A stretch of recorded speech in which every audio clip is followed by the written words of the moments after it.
കേന്ദ്ര സർക്കാരിന്റെ കേരളത്തോടുള്ള അവഗണനയ്ക്കെതിരെ കാസർഗോഡ് മുതൽ തിരുവനന്തപുരം രാജ്ഭവൻ വരെ മനുഷ്യച്ചെങ്ങല തീർത്ത് ഡിവൈഎഫ്ഐ അഖിലേന്ത്യാ പ്രസിഡന്റ് എ റഹീം കാസർഗോഡ് ആദ്യ കണ്ണിയായപ്പോൾ LDF കൺവീനർ EP ജയരാജൻ രാജ്ഭവനു മുന്നിൽ അവസാന കണ്ണിയായി. മനുഷ്യച്ചെങ്ങലയ്ക്ക് പുറമെ കേന്ദ്ര സർക്കാരിനെതിരെ പ്രതിജ്ഞയും എടുത്തു. ഇനിയും സഹിക്കണോ ഈ കേന്ദ്ര അവഗണന എന്ന മുദ്രാവാക്യം ഉയർത്തി ഡിവൈഎഫ്ഐ സംഘടിപ്പിക്കുന്ന ഈ മനുഷ്യ മഹാശൃംഖലയിൽ ഞാനും കണ്ണിചേരുന്നു. സംസ്ഥാനങ്ങളുടെ യൂണിയനാണ് ഇന്ത്യ. ഭരണഘടനയുടെ 1-ാം അനുച്ഛേദം ഇക്കാര്യം ഉറപ്പുവരുത്തുന്നു. കേന്ദ്ര സർക്കാരിന്റെ കണ്ണു തുറപ്പിക്കുന്ന സമരശക്തിയായി മനുഷ്യച്ചെങ്ങല മാറിയെന്ന് CPIM സംസ്ഥാന സെക്രട്ടറി MV ഗോവിന്ദൻ പറഞ്ഞു. ഇതിനെല്ലാം പ്രതിരോധിക്കുന്നതിന് എന്താണ് നമ്മുടെ കയ്യിലുള്ള, ജനങ്ങളുടെ കയ്യിലുള്ള ആയുധം? ഒരേ ഒരു ആയുധമാണ്. അത് ജനകീയ പോരാട്ടത്തിന്റെ ഭാഗമായി ജനകീയ ശക്തിയെ മുന്നോട്ടേക്ക് നയിക്കുക എന്നുള്ളത് തന്നെയാണ്. ആ സമര പാരമ്പര്യത്തിൽ, ആ സമര പോരാട്ടത്തിൽ democratic youth federation of India ഈ കേരളത്തിൽ തീർത്ത ഈ മനുഷ്യച്ചങ്ങല, ഈ മനുഷ്യമതിൽ കേന്ദ്ര ഗവൺമെന്റിന്റെ അവഗണനയ്ക്കെതിരായ ഉജ്ജ്വലമായ ചെറുത്തുനിൽപ്പിന്റെ ഏറ്റവും പ്രധാനപ്പെട്ട മുഖമാണ് എന്ന കാര്യത്തിൽ സംശയമുണ്ടാവേണ്ടതില്ല. ഐതിഹാസിക മുഹൂർത്തമെന്ന് മാഹിയിലെ മനുഷ്യച്ചങ്ങലയിൽ പങ്കെടുത്ത എഴുത്തുകാരൻ M മുകുന്ദന്റെ പ്രതികരണം. പുതിയ ഒരു നവകേരള സൃഷ്ടിക്ക് വേണ്ടി നമ്മൾ പോരാടുകയാണ്. ഈ പോരാട്ടം തുടരണം. അതുകൊണ്ടാണ് ഞാൻ തുടക്കത്തിൽ തന്നെ പറഞ്ഞത് ഇതൊരു ചരിത്ര മുഹൂർത്തമാണെന്നുള്ളത്, ഒരു ഐതിഹാസിക മുഹൂർത്തമാണെന്നുള്ളത്. നമ്മൾ ഒന്നിച്ചു നിന്ന് നമ്മുടെ അവകാശങ്ങൾ കൈപ്പറ്റണം. അത് തരാൻ തയ്യാറില്ലെങ്കിൽ നമ്മളത് പിടിച്ച് പറിച്ചെടുക്കണം. അതിനുള്ള ഒരു തുടക്കമായിരിക്കട്ടെ മനുഷ്യച്ചങ്ങല. ഇടതുമുന്നണി നേതാക്കൾക്ക് പുറമെ സാമൂഹിക സാംസ്കാരിക രംഗത്തെ പ്രമുഖരും മനുഷ്യച്ചങ്ങലയിൽ അണിചേർന്നു.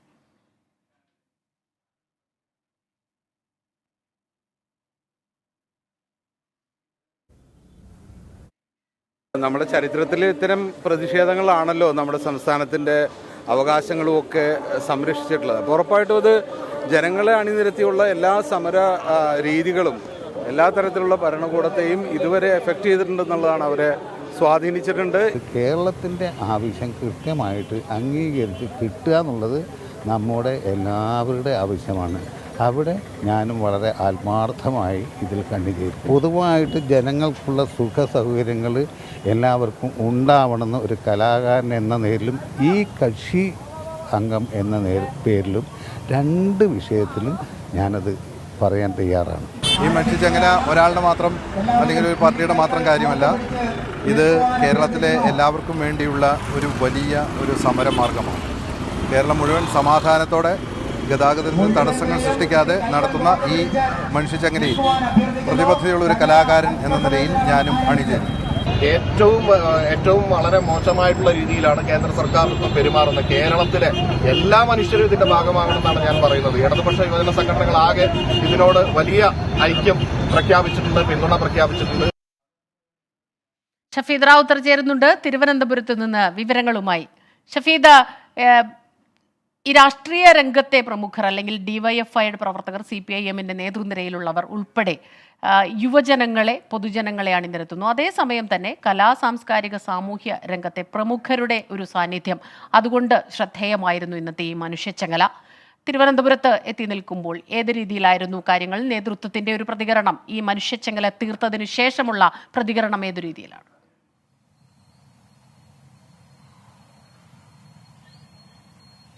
ഇനിയും ഈ കേന്ദ്ര അവഗണന എന്തിനു സഹിക്കണം എന്ന മുദ്രാവാക്യം ഉയർത്തിയാണ് സംസ്ഥാനത്തിന്റെ വടക്കേ അറ്റം മുതൽ രാജ്ഭവൻ വരെ ഡിവൈഎഫ്ഐ മനുഷ്യച്ചങ്ങല തീർത്തത്. ഏതാണ്ട് 651 കിലോമീറ്റർ ദൂരത്തിൽ ഡിവൈഎഫ്ഐക്ക് ഈ മനുഷ്യച്ചങ്ങല അത് സമൂഹത്തിന്റെ വിവിധ ഭാഗങ്ങളിൽ വിവിധ തുറകളിൽ ഉള്ളവരെ പങ്കെടുപ്പിച്ചുകൊണ്ട് നടത്താൻ കഴിഞ്ഞു എന്നുള്ള വിലയിരുത്തലാണ്, ഒരു വിജയ വിലയിരുത്തലാണ് ഡിവൈഎഫ്ഐയെ സംബന്ധിച്ചിട്ടുള്ളത്.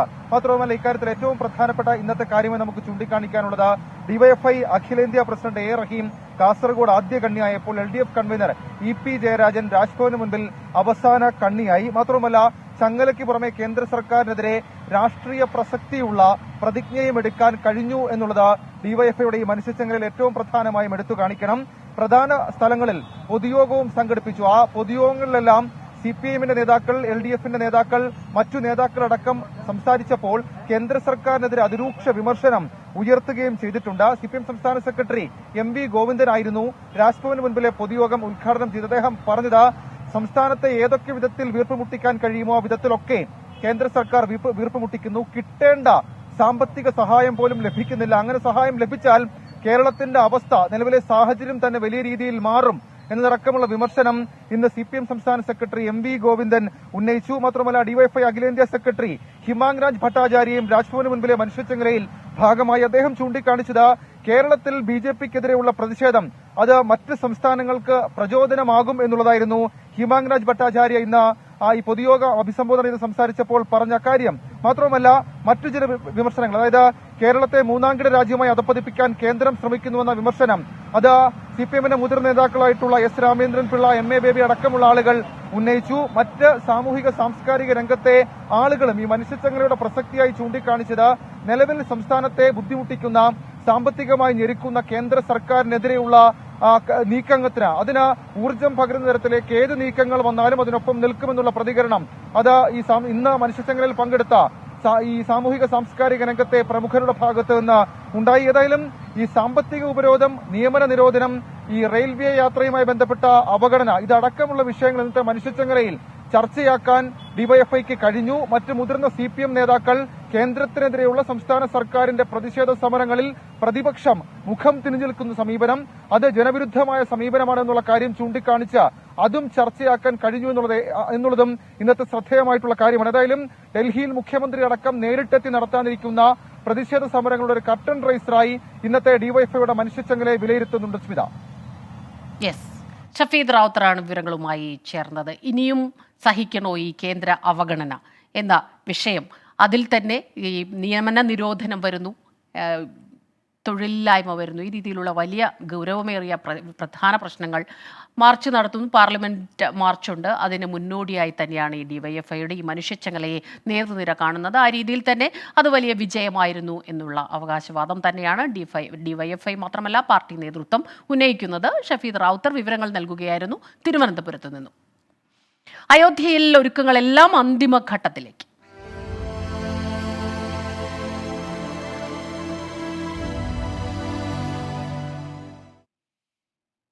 അയോധ്യയിൽ രാമക്ഷേത്ര പ്രതിഷ്ഠാ ചടങ്ങുമായി ബന്ധപ്പെട്ട് മാധ്യമങ്ങൾക്ക് നിർദ്ദേശവുമായി വാർത്താ പ്രക്ഷേപണ മന്ത്രാലയം. തെറ്റായതോ വിദ്വേഷം പരത്തുന്നതോ ആയ വിവരങ്ങൾ ആ രീതിയിൽ പ്രസിദ്ധീകരിച്ചാൽ കർശനമായ നടപടി എടുക്കുമെന്നാണ് മുന്നറിയിപ്പ്. അതേസമയം തന്നെ അയോധ്യയിൽ സുരക്ഷാ ക്രമീകരണങ്ങൾ കർശനമാക്കിയിട്ടുണ്ട്.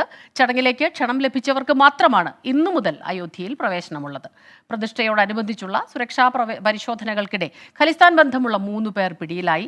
അയോധ്യ രാമക്ഷേത്രത്തിലെ പ്രസാദം എന്ന പേരിൽ മധുര പലഹാരങ്ങൾ വിൽപ്പന നടത്തിയതിന് ആമസോണിന് കേന്ദ്ര ഉപഭോക്തൃകാര്യ മന്ത്രാലയം നോട്ടീസ് അയച്ചു.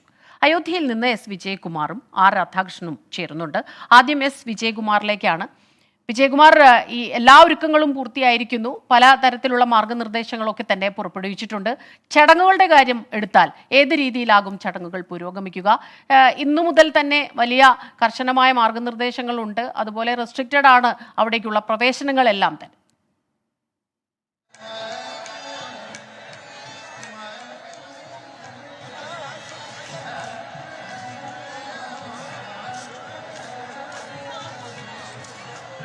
സ്മിത, ചടങ്ങുകൾ എല്ലാം പുരോഗമിക്കുകയാണ്.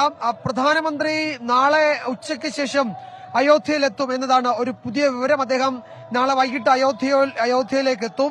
നാളെ കഴിഞ്ഞ് സരയുവിൽ സ്നാനം നടത്തി ഏതാണ്ട് 2 കിലോമീറ്റർ ദൂരം അദ്ദേഹം നടന്ന് ഒരു പദയാത്രയായി ക്ഷേത്രത്തിലേക്ക് പോകും. ക്ഷേത്ര ചടങ്ങുകളിൽ പങ്കെടുക്കും എന്നാണ് അറിയിച്ചിരിക്കുന്നത്. നമ്മളിപ്പോൾ നിൽക്കുന്നത് ഈ സരയുവിന്റെ തീരത്താണ്. ഇവിടെ ഈ പ്രധാനമന്ത്രിയുടെ സന്ദർശനം, അദ്ദേഹം സരയൂ ഘട്ടിൽ സ്നാനം ചെയ്യുമെന്ന് അറിയിച്ചതോടുകൂടി അവിടുത്തെ സുരക്ഷയൊക്കെ കൂട്ടിയിട്ടുണ്ട്. ഇപ്പോൾ ഈ ദൃശ്യങ്ങളിൽ കാണുന്നത് സരയുവിൽ ഒരു ലേസർ ഷോ നടക്കാൻ പോകുന്നതാണ്. ഇവിടെ അത് പുതുതായി തുടങ്ങിയതാണ് ഈ ലേസർ ഷോ. സരയുവിന്റെ തീരത്തെ കെട്ടിടങ്ങളൊക്കെ ഗംഭീരമായി അലങ്കരിച്ച് ഒക്കെയുണ്ട്. അതുപോലെ അല്പസമയം മുമ്പ് സരയുവിലെ നമ്മൾ ഈ ആരതി, ഗംഗയിലെ ആരതിക്ക് സമാനമായി സരയുവിൽ ആരതി ഉണ്ടായിരുന്നു. അതിപ്പോ കഴിഞ്ഞതേ ഉള്ളൂ. അങ്ങനെ ഇത് ഈ ഒരു തീർത്ഥാടനത്തിന്റെ എന്ന മട്ടിൽ രാജ്യത്തിന്റെ നാനാഭാഗത്തു നിന്നും 10,000-കണക്കിനോ ലക്ഷക്കണക്കിനോ ആളുകൾ അയോധ്യയിലേക്ക് ഇങ്ങനെ ഒഴുകിക്കൊണ്ടിരിക്കുകയാണ്. അവരെ ഉൾക്കൊള്ളാൻ ബുദ്ധിമുട്ടുണ്ട് ഈ നഗരത്തിന് എന്നത് മാത്രമാണ് ഒരു പ്രശ്നം. ബാക്കിയൊക്കെ നന്നായി നടക്കുന്നുണ്ട്. സുരക്ഷാ ക്രമീകരണങ്ങളുടെ കാര്യത്തിൽ ഒരു 3 ലെയർ 3 ടയർ ആണ് സുരക്ഷാ ക്രമീകരണം ഇവിടെ ഏർപ്പെടുത്തിയിരിക്കുന്നത്. അത് ഈ ഉത്തർപ്രദേശ് പോലീസിന്റെ പ്രത്യേക പരിശീലനം നേടി ഏതാണ്ട് NSG കമാൻഡോകൾക്ക് തുല്യമായ പരിശീലനം നേടി 1000-ലധികം പോലീസുകാരെ ഈ മേഖലകളിലേക്ക് വിന്യസിച്ചിട്ടുണ്ട്. അവരുടെ പൂർണ്ണ നിരീക്ഷണത്തിലായിരിക്കും ക്ഷേത്രവും അതിന്റെ ചുറ്റുപാടുകളും എന്ന് തീരുമാനിച്ചിട്ടുണ്ട്. അത് ഓരോ red zone, orange zone, yellow zone, green zone, അങ്ങനെ 3 സോണായി തിരിച്ചാണ് ഈ സുരക്ഷ. അതിൽ റെഡ് സോണിൽ ഈ NSG കമാൻഡോകൾക്ക് തുല്യമായ ഈ പരിശീലനം നേടിയ ഉത്തർപ്രദേശ് പോലീസിലെ അംഗങ്ങൾ മാത്രമേ ഉണ്ടാവുകയുള്ളൂ. മറ്റു സോണുകളിൽ CRPF-ഉം ഉത്തർപ്രദേശ് പോലീസും ഈ സ്പെഷ്യൽ ഫോഴ്സും എന്ന മട്ടിൽ ക്രമീകരിച്ചിട്ടുണ്ട്. ഇവിടെ ഇപ്പോഴിവിടെ വിവിധ സാംസ്കാരിക പരിപാടികളൊക്കെ നടക്കുന്നുണ്ട്. അയോധ്യയുടെ വിവിധ ഭാഗങ്ങളിലായിട്ട് ഏതാണ്ട് ഒരു 8-9 കിലോമീറ്റർ ചുറ്റളവില് നിരവധി വേദികളിൽ നിരവധി പരിപാടികൾ ഇങ്ങനെ രാവും പകലുമില്ലാതെ തുടർന്നുകൊണ്ടേ ഇരിക്കുകയാണ്. കഴിഞ്ഞ കുറച്ച് ദിവസമായി ഉറക്കമില്ലാത്ത രാത്രികളാണ് അയോധ്യയിൽ. നിരന്തരമായി തീർത്ഥാടകരെത്തുന്നു. അവർ ഭജന, അങ്ങനെ അവരോടൊപ്പമുള്ള കലാപരിപാടികളൊക്കെ ആയിട്ട് പോവുകയാണ്. നാളെ തൊട്ട് VVIPകളുടെ ഇവിടേക്ക് എത്തും. അതോടുകൂടി കുറെ കൂടി കർശനമായ സുരക്ഷ ഏർപ്പെടുത്തും. നേരത്തെ സ്മിത ഇൻട്രോയിൽ പറഞ്ഞതുപോലെ ഇവിടെ ഖലിസ്ഥാൻവാദികളായ 3 പേരെ കസ്റ്റഡിയിൽ എടുത്തിരുന്നു. അവരെ ഇപ്പോഴും ചോദ്യം ചെയ്യുകയാണ്. അവരുടെ പദ്ധതികൾ എന്തായിരുന്നു എന്നത് പരിശോധിക്കേണ്ട. അയോധ്യയുടെ ഒരു വിജയകുമാർ, നല്ല മനോഹരമായ ദൃശ്യങ്ങളാണ്. എനിക്ക് തോന്നുന്നു സന്ധ്യയായപ്പോഴേക്ക് ഈ ദീപാലങ്കാരങ്ങളുണ്ട്, ഒപ്പം ഭജന, നാമജപങ്ങളുണ്ട്. അതോടൊപ്പം തന്നെ സാംസ്കാരിക പരിപാടികൾ അവിടെ അരങ്ങേറുന്നുണ്ട്. അതിന്റെ ദൃശ്യങ്ങളും വിവരങ്ങളുമാണ് വിജയകുമാർ നൽകിയത്. ഇനി രാധാകൃഷ്ണനിലേക്ക് കൂടി പോകുന്നു.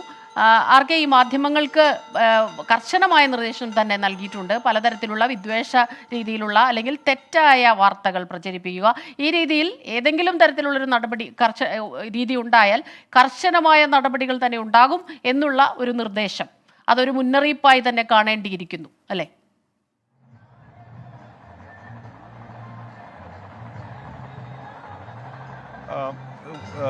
കേന്ദ്ര പ്രക്ഷേപണ മന്ത്രാലയം പറയുന്നത് ഇപ്പോഴത്തെ സാഹചര്യത്തിൽ പ്രത്യേകിച്ച് സാമൂഹ്യ മാധ്യമങ്ങൾ വലിയ സ്വാധീനം സമൂഹത്തിൽ ചെലുത്തുന്നുണ്ട്. അതുകൊണ്ട് തന്നെ തെറ്റായിട്ടുള്ള വിവരങ്ങൾ ഈ സമൂഹ മാധ്യമങ്ങൾ വഴി പ്രചരിപ്പിക്കാനായിട്ട് ഒരു വിഭാഗം വലിയ രീതിയിൽ ശ്രമിക്കുന്നു. അതിന് ഏറ്റവും പ്രധാനപ്പെട്ട ഒരു ഉദാഹരണമാണ് ഇന്ന് അറസ്റ്റിലായിട്ടുള്ള 3 ഖാലിസ്ഥാൻ വാദികൾ. അവർ ഖാലിസ്ഥാൻ അനുകൂല മുദ്രാവാക്യങ്ങൾ ഉൾപ്പെടെയുള്ളവ ഈ രാമക്ഷേത്രത്തിന്റെ വിഷയവുമായി ബന്ധപ്പെട്ട് പ്രചരിപ്പിക്കുന്ന ഒരു സാഹചര്യം അടക്കം ഉണ്ടായി. അങ്ങനെയുള്ള ഒരു സാഹചര്യത്തിൽ സമൂഹത്തിൽ സ്പർദ്ധ വളരാനും വിഭാഗീയത ഉണ്ടാകാനും അത് കാരണമാകും എന്നുള്ളതാണ് ഇതിന് കാരണമായിട്ട് പ്രക്ഷേപണ മന്ത്രാലയം പറയുന്നത്. ഈ സാഹചര്യത്തിൽ അങ്ങനെയുള്ള എല്ലാവിധത്തിലുള്ള നീക്കങ്ങളും അത് തടഞ്ഞേ മതിയാകൂ എന്ന് കേന്ദ്ര പ്രക്ഷേപണ മന്ത്രാലയം വ്യക്തമാക്കുന്നു. ചാനലുകൾ വഴിയും പത്രമാധ്യമങ്ങൾ വഴിയും ഒപ്പം മറ്റ് ഏതെങ്കിലും മാധ്യമങ്ങൾ വഴിയും ഈ വിധത്തിലുള്ള വിവരങ്ങൾ, തെറ്റായിട്ടുള്ള വിവരങ്ങൾ അത് വാർത്തകളായി നൽകിയാൽ അത് വലിയ പ്രശ്നങ്ങൾക്ക് കാരണമാകും. ഈ ഒരു സാഹചര്യത്തിലാണ് ഇങ്ങനെയൊരു നിയന്ത്രണം എന്നാണ് ഇപ്പോൾ പ്രക്ഷേപണ മന്ത്രാലയം പറഞ്ഞിരിക്കുന്നത്. സ്മിത ചോദിച്ച ചോദ്യത്തിനുള്ള ഉത്തരത്തിന് ഒപ്പം ഇങ്ങനെയുള്ള എന്തെങ്കിലും ഒരു സാഹചര്യം ഉണ്ടായാൽ അത് സമൂഹത്തിൽ പ്രത്യേകിച്ച് ആയിരക്കണക്കിന് ആളുകൾ ഈ സരയുവിന്റെ തീരത്തേക്ക് അയോധ്യയിലേക്ക് വന്നുകൊണ്ടിരിക്കുന്ന ഒരു സാഹചര്യത്തിൽ നമുക്ക് ഈ ദൃശ്യങ്ങളിലൊന്ന് കാണിക്കാം. ഒരുപക്ഷെ ഞാനീ നിൽക്കുന്നത് സരയുവിന്റെ തീരത്ത് തന്നെയുള്ള രാം കി പോഡിയിലാണ്. രാം കി പോഡി എന്നുള്ളത് ഒരു കൃത്രിമ തടാകമാണ്. ഈ തടാകം സൃഷ്ടിച്ച്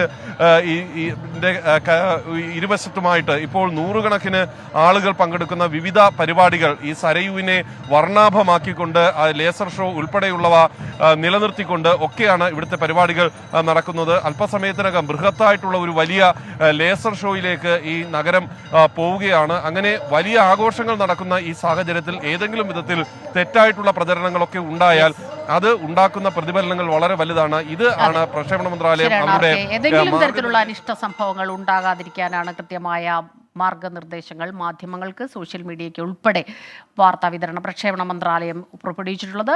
അയോധ്യയിൽ നിന്നുള്ള വിവരങ്ങളുമായി ചേർന്നത് വിജയകുമാറും രാധാകൃഷ്ണനും. അസമിൽ ഭാരത് ജോഡോ ന്യായ് യാത്രയ്ക്ക് നേരെ ആക്രമണം.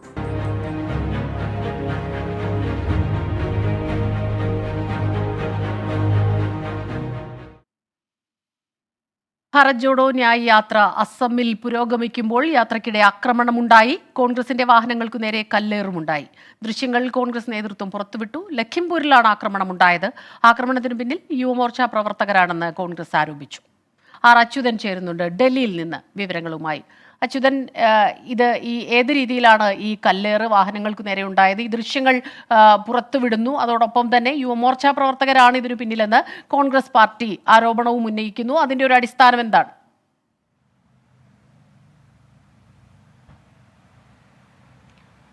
സ്മിത, അസമിലെ ലഖിംപൂരിൽ യാത്ര കടക്കുന്നതിനിടയിലാണ് അപ്രതീക്ഷിതമായിട്ടുള്ള ആക്രമണം യാത്രയ്ക്ക് നേരെ ഉണ്ടാകുന്നത്. ഈ യാത്രയുടെ ഭാഗമായി സ്ഥാപിച്ചിരുന്ന ഫ്ലക്സ് ബോർഡുകൾ അക്രമികൾ നശിപ്പിക്കുകയും ഒപ്പം തന്നെ ഈ യാത്രയുടെ ഭാഗമായി സഞ്ചരിച്ച വാഹനങ്ങൾക്ക് നേരെയും ആക്രമണമുണ്ടായി. ഇതിന്റെ ദൃശ്യങ്ങൾ കോൺഗ്രസ് സമൂഹ മാധ്യമങ്ങളിലൂടെ പങ്കുവച്ചിരുന്നു. പല കാറുകളിലെ ചില്ലുകൾ തകർത്ത നിലയിലായിരുന്നു. ഒപ്പം തന്നെ ഈ ഫ്ലക്സ് ബോർഡുകൾ അക്രമികൾ തകർക്കുന്നതും ഈ ദൃശ്യങ്ങളിൽ വ്യക്തമാണ്. ഇതിന് പിന്നാലെ ബി ജെ പിക്കെതിരെ രൂക്ഷ വിമർശനവുമായി കോൺഗ്രസ് നേതൃത്വം തന്നെ രംഗത്തെത്തി. ഇന്ന് കോൺഗ്രസ് നേതാവ് ACC ട്രഷറർ അജയ് മാക്കൻ ഈ സംഭവവുമായി ബന്ധപ്പെട്ട വിശദീകരിച്ചത് BJP ഈ യാത്രയിൽ ഭയപ്പെട്ടിരിക്കുന്നു. ഇത് മാത്രമല്ല, രാഹുൽ ഗാന്ധിക്ക് ലഭിക്കുന്ന പിന്തുണയിൽ BJPയും ഒപ്പം അസം മുഖ്യമന്ത്രി ഹിമന്ത ബിശ്വ ശർമ്മയും അസ്വസ്ഥരാണ്. ആ ഒരു കാരണത്താലാണ് ഇത്തരം ആക്രമണങ്ങൾക്ക് ഇവർ നേതൃത്വം നൽകുന്നത് എന്നുള്ള ആരോപണമാണ് കോൺഗ്രസ് നേതാവ് അജയ് മാക്കൻ ഉന്നയിച്ചിരിക്കുന്നത്. ഒപ്പം തന്നെ ഈ മുൻകൂട്ടി നിശ്ചയിച്ച പ്രകാരമുള്ള റൂട്ടിൽ തന്നെ യാത്ര മുന്നോട്ട് പോകും എന്നും കോൺഗ്രസ് വ്യക്തമാക്കുന്നുണ്ട്. ഇന്ന് ആസാമിലെ ബോഗി നദിയിൽ നിന്നും ആരംഭിച്ച യാത്ര ഗുംതോ വഴി അരുണാചൽ പ്രദേശിലേക്ക് കടന്നു. ഇനി നാളെ പുലർച്ചയോടുകൂടി വീണ്ടും അസമിലേക്ക് തന്നെ യാത്ര തിരിച്ചെത്തും. മാത്രമല്ല, യാത്രയുടെ മറ്റ് നടപടികളിലേക്ക് നോക്കുകയാണെങ്കിൽ അതിൻ്റെ മറ്റ് സമയക്രമങ്ങളിൽ നോക്കിയാൽ ബംഗാളിൽ അലിംപുർദ്വാറിൽ എത്തിയ യാത്ര 26-27 തീയതികളിൽ ഈ യാത്രയ്ക്ക് വിശ്രമം ഉണ്ടാകുമെന്നും കോൺഗ്രസ് ജനറൽ സെക്രട്ടറി ജയറാം രമേശ് വ്യക്തമാക്കിയിട്ടുണ്ട്. പ്രത്യേകിച്ചും ഡൽഹിയിൽ നിന്ന് വിവരങ്ങളുമായി ചേർന്നത്. അപകീർത്തിപ്പെടുത്താൻ ശ്രമിച്ചാൽ ശക്തമായി തന്നെ നേരിടുമെന്ന് മാത്യു കുഴൽനാടൻ MLA.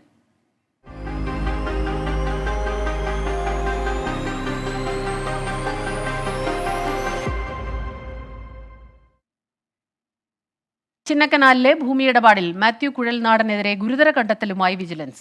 50 സെന്റ് സർക്കാർ ഭൂമി കയ്യേറി എന്നാണ് കണ്ടെത്തൽ. കയ്യേറിയ അധിക ഭൂമി തിരിച്ചുപിടിക്കാൻ സർക്കാരിന് ശുപാർശ നൽകും. സർക്കാർ ഭൂമി ഉണ്ടെങ്കിൽ വിജിലൻസിന് തുടർ നടപടി സ്വീകരിക്കാമെന്ന് മാത്യു കുഴൽനാടൻ MLA. അന്വേഷണത്തോട് സഹകരിക്കുമെന്നും അധികാരം കൊണ്ട് അപകീർത്തിപ്പെടുത്താൻ ശ്രമിച്ചാൽ നേരിടുമെന്നും MLA പറഞ്ഞു. വിവരങ്ങളുമായി വിഷ്ണു സുരേഷ് ചേരുന്നുണ്ട്. വിഷ്ണു, ഈ 50 സെന്റ് അധിക സ്ഥലം, അത് ഈ ക്രമക്കേട് അത് താൻ വാങ്ങുമ്പോൾ ഈ കാര്യം ശ്രദ്ധയിൽപ്പെട്ടിട്ടില്ല. അത് മുൻപ് ഉണ്ടായിട്ടുണ്ടെങ്കിൽ, അത്തരത്തിലൊരു ക്രമക്കേട് ഉണ്ടെങ്കിൽ അത് കൃത്യമായി തന്നെ നടപടികൾ എടുക്കാൻ വിജിലൻസിന് മുന്നോട്ട് പോകാം. പക്ഷേ അധികാരം കൊണ്ട് തനിക്കെതിരെ രാഷ്ട്രീയ ഗൂഢാനീക്കം ആ രീതിയിലുണ്ടായാൽ അതിനെ ശക്തമായി തന്നെ നേരിടുമെന്ന് ആവർത്തിക്കുന്നു മാത്യു കുഴൽനാടൻ.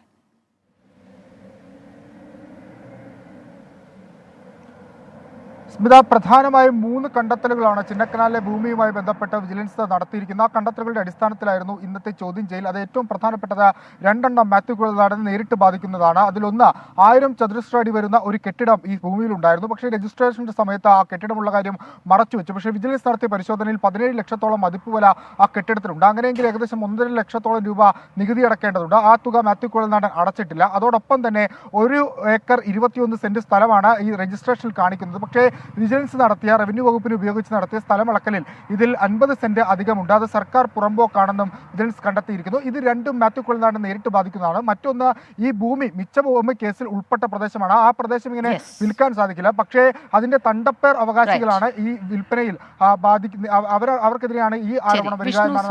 വിവരങ്ങളുമായി നമുക്കൊപ്പം ചേർന്നത്. ഈ വാർത്താ ബുള്ളറ്റിൻ ഇവിടെ പൂർണ്ണമാവുകയാണ്.